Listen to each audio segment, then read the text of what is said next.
Walaupun ini sudah di penghujung bulan Jumadil Tsani, ya, sudah berada di penghujung bulan Jumadil Tsani. Sebentar lagi kita akan masuk bulan Rajab. Setelah itu bulan Sya'ban, dan kita akan masuk ke dalam bulan suci Ramadan. Namun suatu kebanggaan terkhusus bagi kita suku Aceh. Saya katakan bagi kita karena saya juga orang Aceh. Wajah saja yang agak Eropa sedikit. Hadirin, kebanggaan bagi kita menunjukkan bahwasanya kita ini masyarakat Aceh adalah masyarakat yang cinta sama Nabi Muhammad SAW. Melebihi mungkin dengan suku-suku yang lain. Bukan saya mau niatkan membanding-bandingkan, tapi tidak. Banyak di luaran sana, mereka kalau sudah lewat bulan Rabiul Awal tidak lagi mau merayakan Maulid Nabi.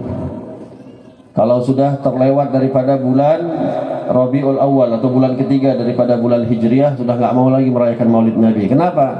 Udah habis bulannya. Adapun yang beranggapan juga sebahagian harus tanggal 12-nya. Kalau sudah lewat tanggal 12 berarti nggak ada lagi Maulid Nabi. Tapi alhamdulillah, masya Allah, masyarakat Aceh dari dulu dididik untuk menghormati, memuliakan Nabi Muhammad sallallahu alaihi wasallam, sehingga bukan hanya bulan Rabiul Awal. Kita mengenal bulan Maulid Nabi pertama, bulan Maulid Nabi kedua, bulan Maulid Nabi ketiga, dan ini kita masuk bulan Maulid Nabi keempat. Maka mudah-mudahan insya Allah seharusnya malah memang setiap hari adalah bulan kelahirannya Rasulullah sallallahu alaihi wasallam. Kenapa demikian? Karena kita nggak memiliki dan mengetahui kemuliaan apapun di setiap bulan yang ada kecuali karena lahirnya Nabi Muhammad sallallahu alaihi wasallam. Siapa di antara kita yang mengetahui kemuliaan bulan Rajab kalau bukan dikasih tahu sama Nabi Muhammad?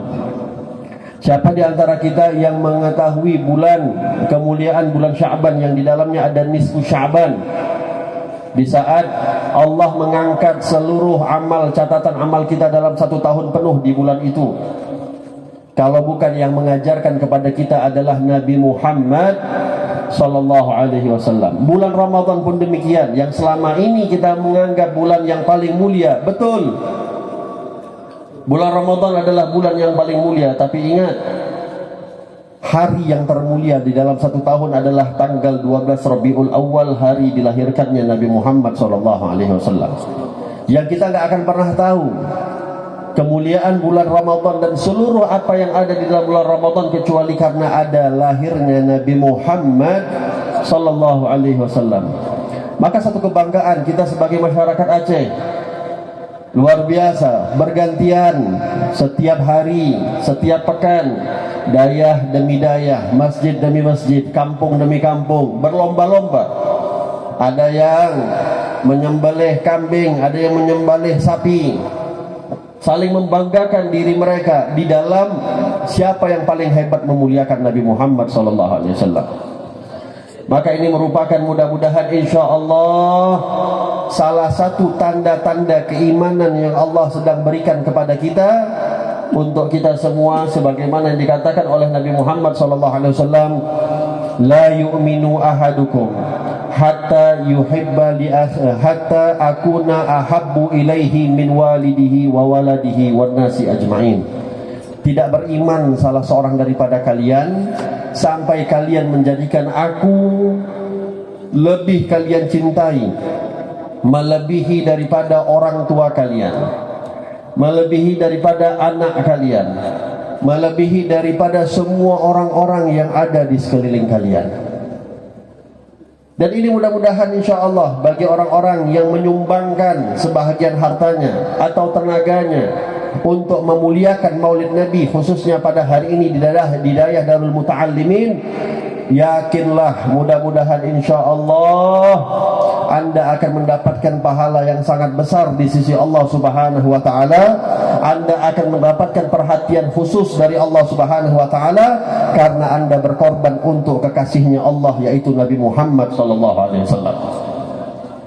Semua orang yang punya perhatian kepada Nabi Muhammad, Allah akan lebih memperhatikan dia.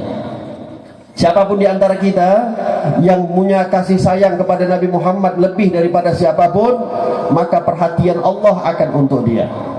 Setiap orang yang mengikuti Nabi Muhammad, baik dari segi wajibnya, sunnahnya, bahkan kebiasaannya, maka akan mendapatkan perhatian khusus daripada Allah Subhanahu wa Ta'ala untuknya.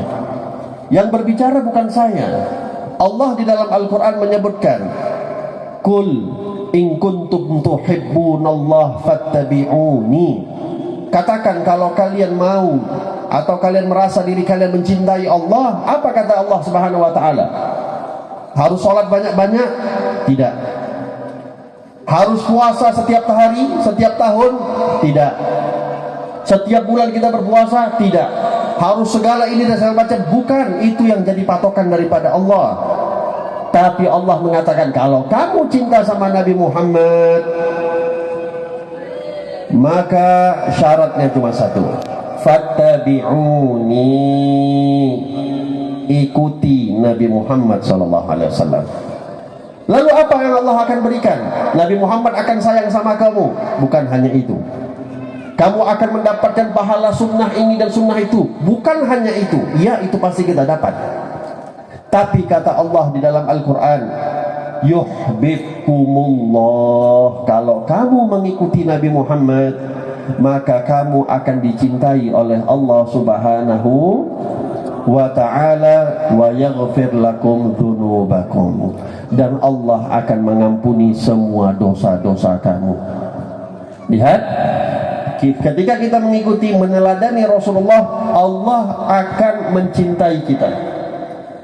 Seharusnya kalau saya mau dapat cintanya Abun, saya mengikuti perintahnya Abun. Apapun yang diperintah sama Abun, saya ikuti. Apa yang dilarang sama Abun, saya gak buat. Saya pasti dapat cintanya Abun. Santri-santri, ya, baik yang laki-laki maupun yang perempuan, kalau mau dapat cinta guru, itu salah satu bentuk syaratnya. Tapi subhanallah, cintanya Allah, Allah tak mengatakan kerjakan yang aku wajibkan, kerjakan, jauhi daripada apa yang aku larang. Syaratnya cuma satu, kata Allah, fattabi'uni, ikuti Nabi Muhammad SAW. Kalau kita sudah mengikuti Nabi Muhammad, Bapak Ibu, maka insya Allah, kalau Allah akan mencintai kita dan Allah akan mengampuni dosa-dosa kita, tahu apa yang akan diberikan kalau sudah kita mendapatkan cintanya Allah Subhanahu wa Ta'ala. Kata Nabi Muhammad SAW di dalam hadis, kalau Allah sudah mencintai seorang hamba, kuntu sam'ahu alladhi yasma'u bih, Allah akan menjadi pendengarannya setiap kali dia mendengar. Wa basarahu alladhi yabsiru bih, Allah akan menjadi penglihatannya setiap hamba yang dicintai oleh Allah itu melihat. Wa yadahu alladhi yabtishu biha, Allah akan menjadi tangannya setiap kali dia menggerakkan tangannya. Wa rijlahu alladhi yamshi biha, Allah akan menjadi langkah kakinya setiap kali dia melangkah. Wa idza sa'alani fasfa'utiyannah, kalau dia meminta kepadaku, hamba yang sudah aku cintai, semuanya aku akan berikan. Wa idza sta'adani fa'u'idzannah, kalau dia berlindung kepadaku akan sesuatu yang dia tidak suka, maka aku akan melindungi dia daripada perkara-perkara yang dia tidak suka. Banyak lagi yang apa Allah berikan janji ketika Allah sudah mencintai seorang hamba. Pertanyaannya, hadirin, kembali pada diri kita masing-masing. Bagaimana hubungan kita dengan Nabi kita, Nabi Muhammad SAW? Sejauh apa peneladanan kita kepada Rasulullah SAW? Sejauh apa cinta dan perhatian kita akan sunnah-sunnahnya Nabi Muhammad SAW?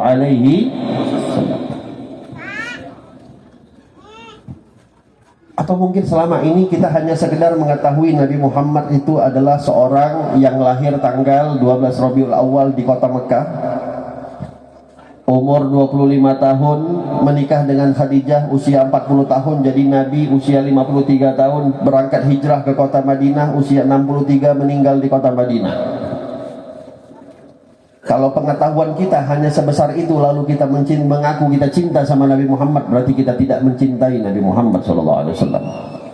Gak cukup modal, Bapak Ibu, gak cukup modal untuk kita mencintai Nabi Muhammad. Hanya sekedar itu saja pengetahuan kita tentang Nabi. Kenapa? Coba kalau kita ditanya sama artis-artis idola kita, apalagi anak-anak muda, kalau ditanya sekarang siapa klub-klub sepak bola mereka yang paling mereka kagumi, kalau mereka jawab Barcelona, mereka jawab Real Madrid, ditanya dari kiper sampai penyerang sampai pemain cadangan semuanya mereka bisa sebut. Sampai stadion-stadionnya, wasit-wasitnya mereka sebut. Tapi kalau kita mau tanya Nabi Muhammad, siapa nama para sahabatnya, kita sudah bingung. Siapa istri-istrinya? Yang perempuan paling tahu bentuk Sayyidah Khadijah dan Sayyidah Aisyah. Coba tanya yang lain, siapa lagi? Nggak tahu, mana siapa namanya pun nggak tahu. Coba kita tanya, ayo siapa nama anak Nabi Muhammad? Berapa anak Nabi Muhammad? 7, 4 laki, 3 perempuan. Siapa nama-namanya? Siapa nama cucu-cucu Nabi Muhammad? Yang kita tahu cuma Hasan dan Husain. Ada lagi yang kita nggak tahu? Banyak. Saya dulu pernah tanya di Aceh. Ya, makanya saya insya Allah nggak mau nanya lagi di sini, takut dosa. Saya dulu pernah tanya di Aceh. Karena kan syariat Islam, biasanya kan husnudon kita orang Aceh ini kuat Islamnya. Yang bawa Islam Nabi Muhammad, berarti kalau kuat Islam berarti kuat juga pengetahuannya tentang Nabi Muhammad. Saya tanya, siapa 10 orang yang dijamin oleh Allah masuk ke dalam surga di kalangan para sahabat? Dengan PD-nya ada yang tunjuk tangan, Nabi Muhammad Habib nomor 1.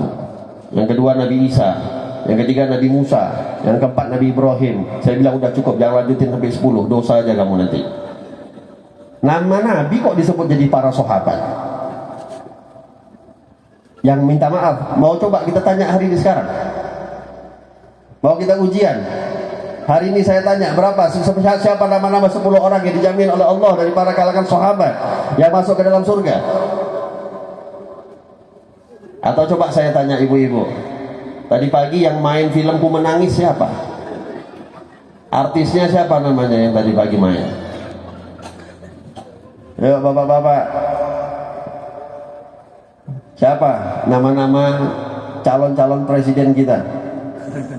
Siapa nama-nama caleg kita?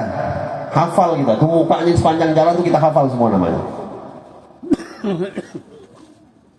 Maka hadirin, apakah cukup hanya sebatas itu kita mengenal Nabi Muhammad? Demi Allah tidak cukup. Dan ingat, waktu ini sangat singkat, Masya Allah. Jam berapa sholat duhur? Azan duhur jam berapa? 12:30. Hadirin, semua permasalahan kita hidup di hari ini, kita punya semua masalah. Semua kita, setiap kita pasti punya masalah. Tapi tahu, yang pertama, permasalahan terbesar kita ya adalah karena kita tidak mengikuti Nabi Muhammad SAW. Karena hakikatnya Nabi Muhammad itu sudah diutus oleh Allah dan Allah kasih contoh sebaik-baiknya untuk kita. Tadi qari kita membacakan ayat laqad kana lakum fi rasulillahi uswatun hasanah. Sungguh telah ada untuk kalian pada diri Nabi Muhammad uswatun hasanah, suri tauladan terbaik. Apakah Nabi Muhammad ini diutus oleh Allah hanya untuk jadi suri tauladan ketika kita sholat, ketika kita puasa, ketika kita ibadah saja? Enggak. Tapi Nabi Muhammad ini menjadi suri tauladan seluruh aspek kehidupan kita. Kalau mau jadi bagaimana suami yang terbaik, belajar daripada cara Nabi Muhammad menjadi seorang suami. Kita mau jadi bapak yang terbaik, belajar dengan Nabi Muhammad bagaimana beliau menjadi seorang ayah. Dan yang tidak kalah penting untuk kita belajar, kalau mau belajar bagaimana menghadapi ujian, menghadapi masalah apapun, belajar bagaimana sikapnya Nabi Muhammad di saat beliau mendapatkan ujian dan musibah dari Allah. Jangan pikir mentang-mentang Nabi Muhammad itu makhluk yang Allah cintai, seakan-akan hidup beliau enak-enak saja, goyang-goyang kaki. Enggak. Nabi malah mengingatkan kepada kita, idza asabtum bimusibatin faltadhkuru bimusibati. Kalau kalian terkena satu musibah, cepat-cepat kalian mengingat musibah yang Allah berikan kepadaku. Fa innaha min a'zamil masaib, karena seberat-beratnya musibah adalah yang Allah pernah berikan kepadaku. Coba kita sebutkan sama-sama, musibah apa yang hari ini ada pada diri kita. Mungkin kita menganggap musibah orang tua kita meninggal. Nabi Muhammad lahir, ayahnya sudah nggak ada.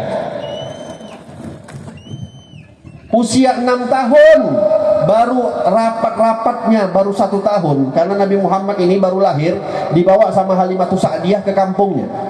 Usia 5 tahun baru balik. Dalam usia 1 tahun saja, dalam waktu 1 tahun saja, dari usia 5 tahun sampai 6 tahun, duduk sama istrinya, sama ibunya meninggal dunia. Jadi Nabi Muhammad itu yatim dari kecil. Musibah apa lagi? Kehilangan anak, meninggal anak. Anak kita yang meninggal paling 1 orang 2 orang. Tahu anak meninggal, anak Nabi Muhammad yang meninggal beliau masih hidup 6 orang. Di saat beliau sudah mau wafat, yang tertinggal anak beliau cuma 1, yaitu Sayyidah Fatimah Zahra. Yang lainnya sudah meninggal dunia. Apalagi musibah, ditinggal istri. Kalau bapak-bapak kayaknya nggak musibah, syukur itu ya. Bapak-bapak zaman sekarang ditinggal istri, kayaknya nggak musibah lagi. Itu udah nggak masuk golongan musibah itu, Beb. Ini udah masuk golongan yang disyukuri itu kayaknya sekarang. Saking Masya Allah banyaknya musibah itu, memang ya mungkin istri hidup yang jadi musibah kayaknya.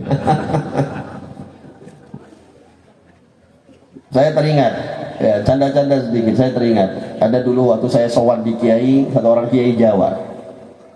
Kata beliau, ya, orang sekarang kalau anaknya meninggal, nangisnya sebulan. Sedih anaknya meninggal. Dia ingat-ingat kalau ada anak kecil main-main lewat, nanti dia nangis. Kalau orang tuanya meninggal, ibunya meninggal, nangisnya 1 minggu. Sedih dia orang tuanya meninggal. Tapi kalau istri yang meninggal, nangisnya 1 hari, itu pun pura-pura nangis. Ya, biar nggak dibilang suamimu cari kawin lagi. Tapi Nabi Muhammad betul-betul merasakan sedih ketika ditinggal oleh Siti Khadijah. Sangat sedih Nabi Muhammad ditinggal Siti Khadijah. Sampai pada tahun itu, setelah Siti Khadijah, kebetulan di tahun yang sama Sayyidina Abu Talib, pamannya Nabi, juga meninggal dunia. Saking sedihnya Rasulullah, tahun itu disebut sebagai Amul Huzni, tahun kesedihan.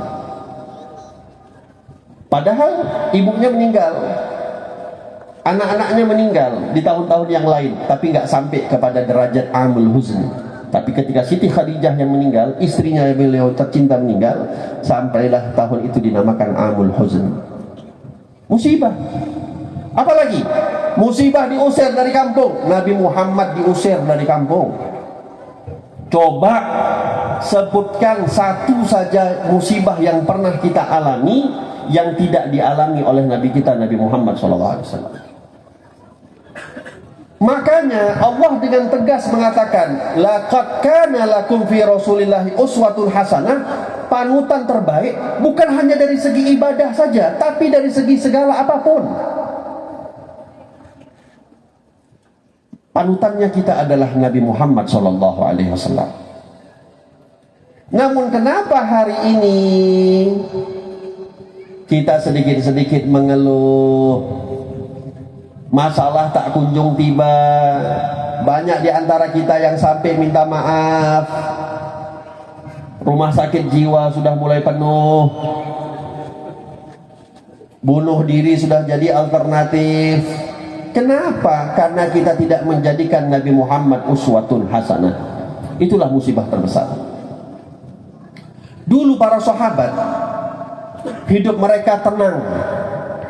Walaupun banyaknya masalah mereka, hidup mereka tenang. Kenapa? Mereka senantiasa ada Nabi Muhammad di sekeliling mereka. Sampai dulu pernah Nabi Muhammad cerita, ada satu kaum, kata Rasulullah, yang mereka berperang.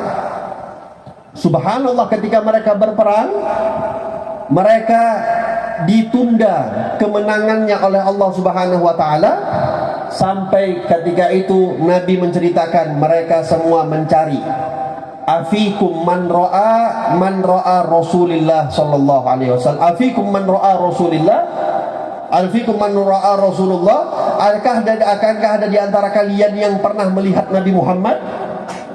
Yaitu kalangan para sahabat.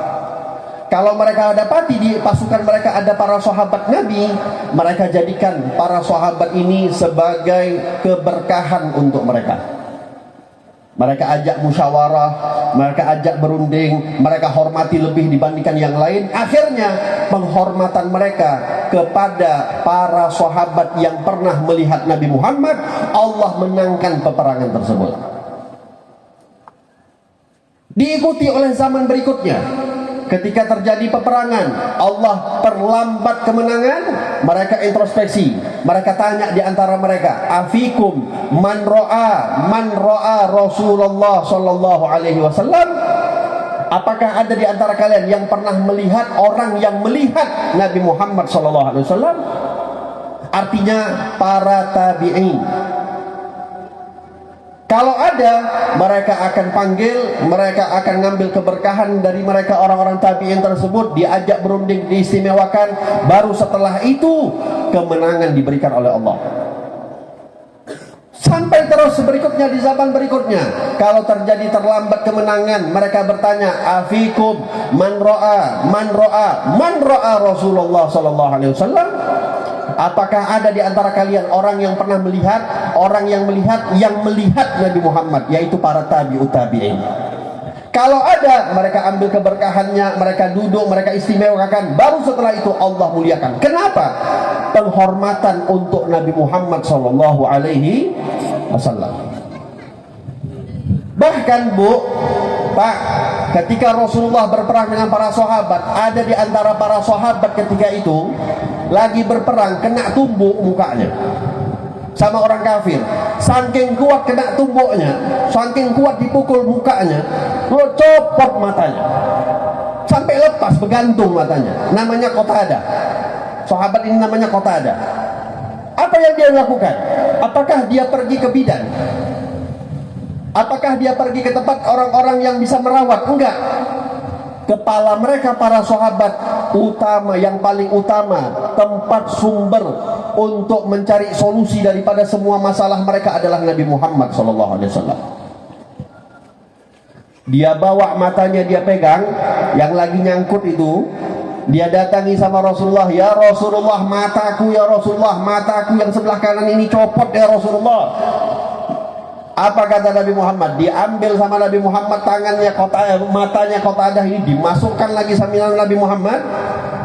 Qatadah bilang, ya Qatadah ini yang dimasukkan lagi matanya oleh Nabi, dia bilang, sampai akhir hayatku, sampai aku tua, mataku yang dulu dipegang sama Nabi Muhammad yang sebelah kanan dimasukkan lagi, itu senantiasa terang, tidak pernah merasakan sakit ataupun kabur sedikit pun dibandingkan mataku yang tidak disentuh sama Nabi Muhammad SAW.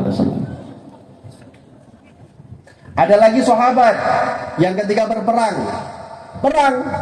sedang berperang, saking kuatnya pedang orang kafir yang menjadi lawannya, dia berperang, patah pedangnya.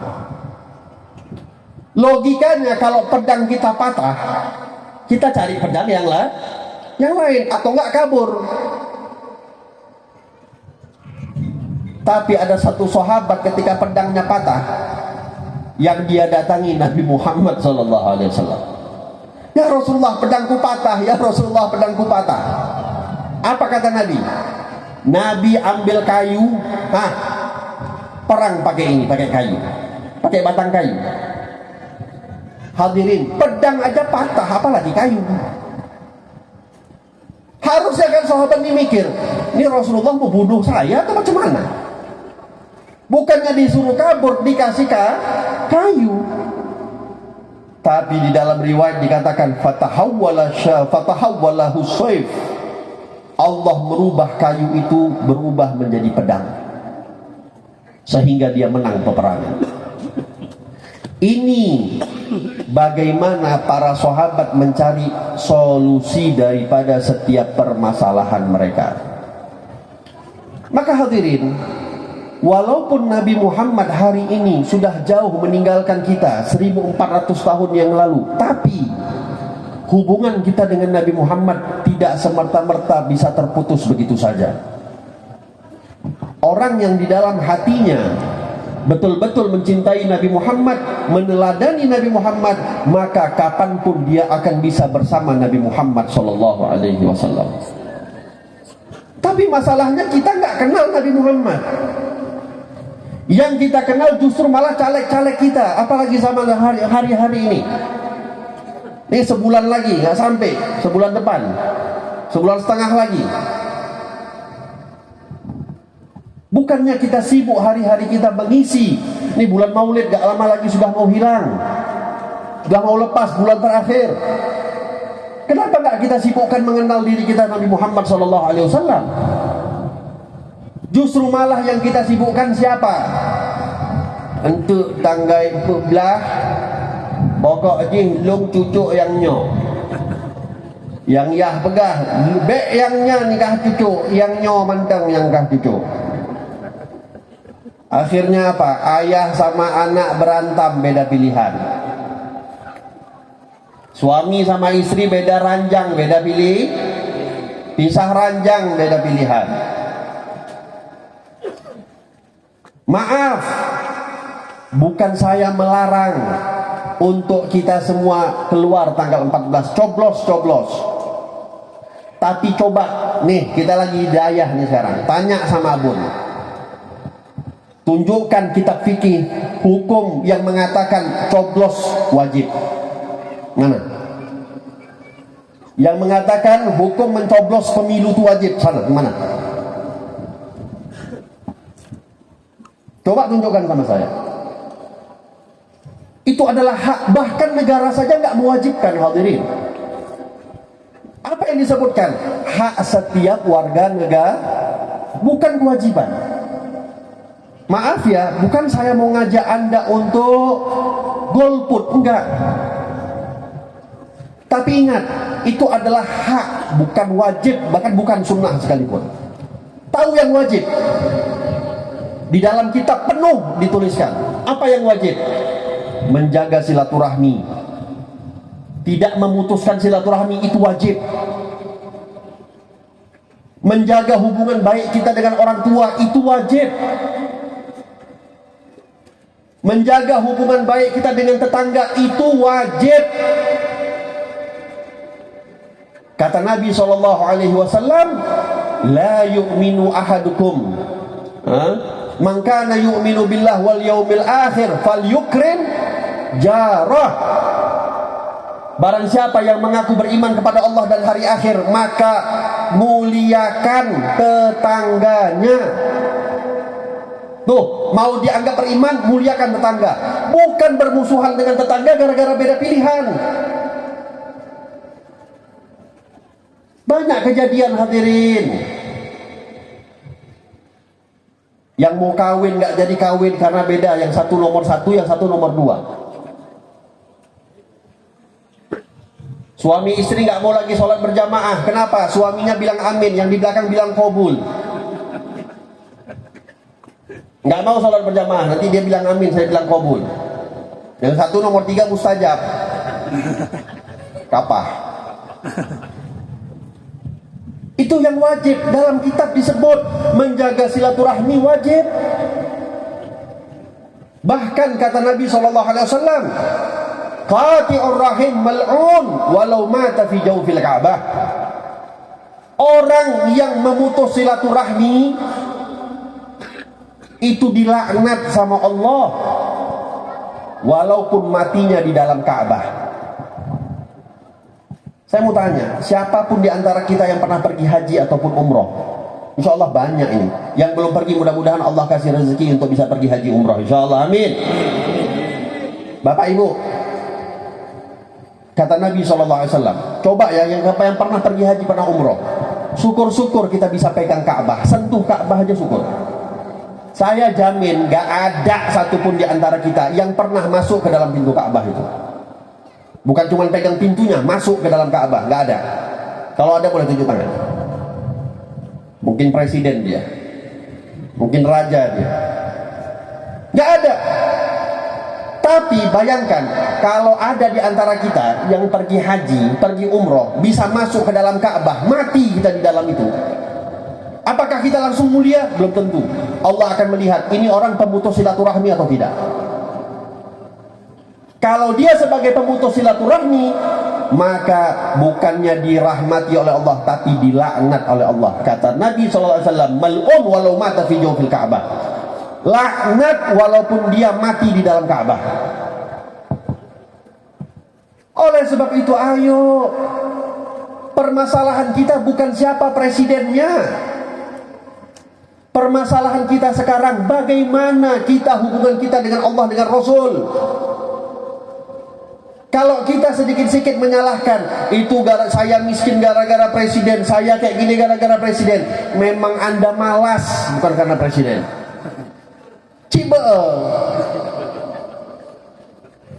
Anda malas, jangan Anda salahkan presiden. Saya mau tanya, yang hidup di masa Soeharto, yang hidup di masa Pak Habibie, yang hidup di masa Pak Ibu Megawati, yang hidup di masa Pak SBY, makannya dulu berapa kali? 3 kali sehari kan? Yang hidup sekarang makannya berapa kali rupanya? Sehari sekali. Apakah nanti presiden yang sesuai pilihan kita membuat kita makan 7 kali sehari? Enggak. Tapi masalahnya apa? Nih, hati kita nggak pernah syukur dengan nikmat yang Allah berikan. Kemarin saya di Aceh Selatan, beberapa hari yang lalu, di Tapak Tuan, acara Maulid semisal ini malam, tablik akbar. Pimpinan dayahnya bilang, Habib, tolonglah berdoa becut. Malamnya baik turun hujan. Jangan turun hujan, Habib. Baik turun hujan. Biar ramai yang datang. Subhanallah, sebelum mulai nggak hujan, orang ramai datang. Pas mulai hujan. Mulai acara hujan. Karena udah di situ, jadi nggak pindah lagi. Alhamdulillah udah ramai yang datang. Orang mengeluh, jangan minta hujan. Ini masya Allah matahari 2 apa 3 di sini, nggak tahu sekarang. Kok terang kali nampaknya, saya perlu harus pakai kacamata. Mungkin banyak di antara kita mengatakan, Pajan turun hujan. Kapan turun hujan? Ini bukti satu, bukti kecil kita nih. Kalau lagi dikasih panas, minta hujan. Dikasih hujan, minta berhenti hujan. Maunya apa? Allah pun bingung. Ini kubu sebelah bilang berturun hujan. Yang kubu sebelah bilang jangan hujan. Yang mana mau dikabulkan doanya sama Allah? Tapi coba kita ubah keadaan ini. Walaupun hujan, alhamdulillah. Walaupun Allah sedang kasih panas, alhamdulillah. Kan lebih enak kita menjalani hidup kita. Lebih nyaman kita menjalani hidup kita kalau ada rasa syukur. Bu, Pak, tadi saya katakan, ya, gak pernah ada di antara kita yang saya yakin 1 hari 1 malam gak makan sama sekali, itu gak ada. Segasin-gasinnya kita, semiskin-miskinnya kita, masih ada beras untuk di rumah insya Allah. Walaupun makannya gak pakai daging, pakai garam. Tapi tahu Nabi Muhammad 3 hari gak makan, gak ada yang masuk ke dalam perut beliau.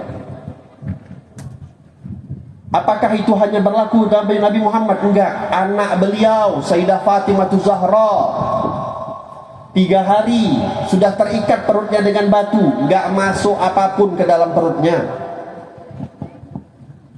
Siapa yang pernah puasa 3 hari di sini? Berturut-turut enggak pernah makan? Ada? Puasa dari pagi sampai sore aja udah kayak rasanya mau kiamat. Pajan maghrib, pajan maghrib, pajan maghrib. Kayak besok mau kiamat, dia mau mati rasanya. Baru dari pagi sampai sore. Nabi kita Nabi Muhammad 3 hari nggak makan. Siti Fatimah 3 hari nggak makan.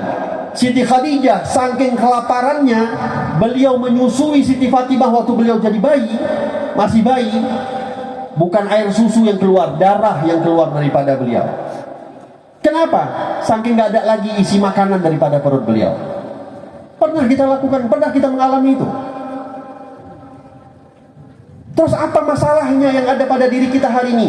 Gak syukur, tidak bersyukur. Tapi kalau kita bersyukur atas apapun yang Allah berikan, itu insya Allah akan melegakan hati kita.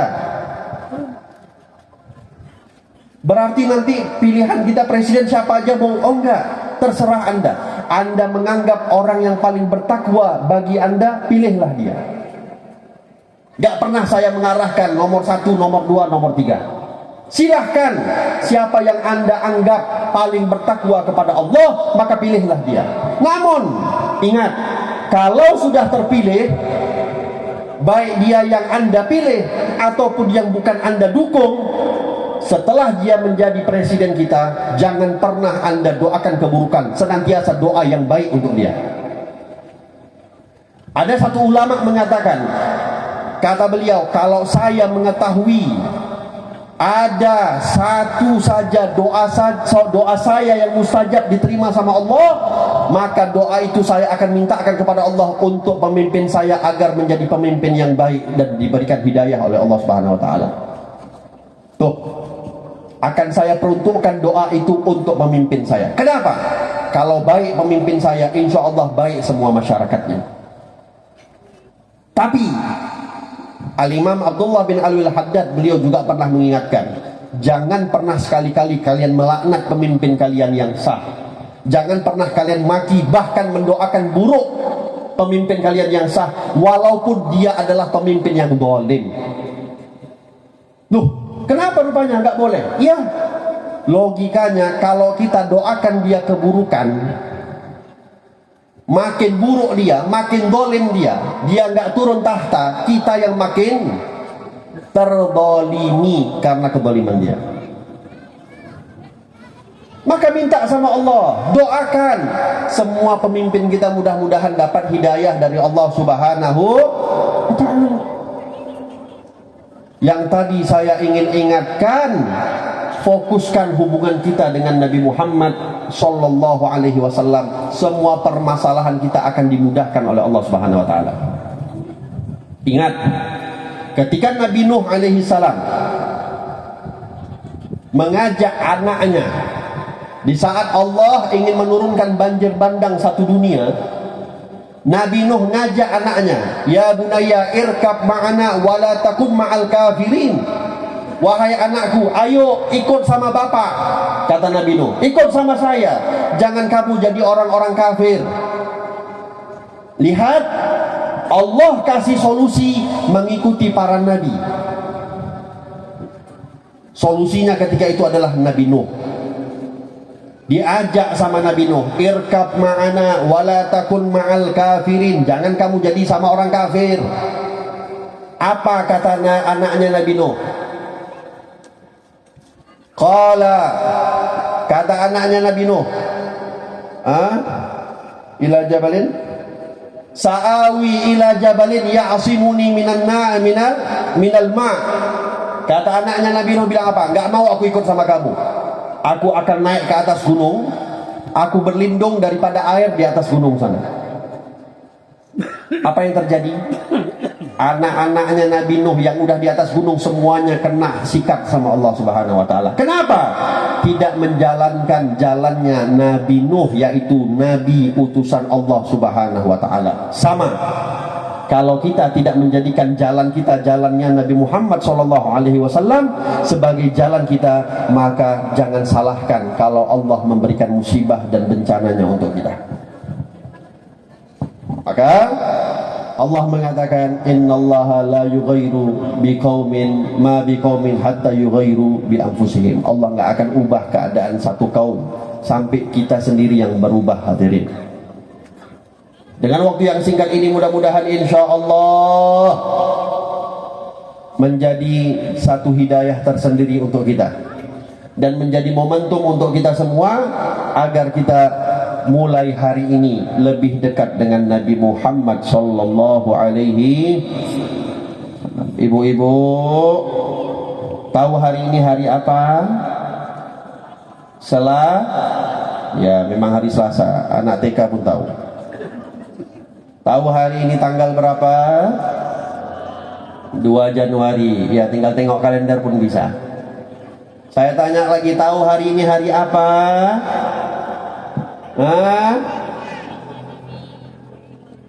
Hari Maulid Nabi di daerah Darul Muta'al ya? Ya memang tahulah kita itu, gak usah ditanya. Tahu hari ini hari apa ibu?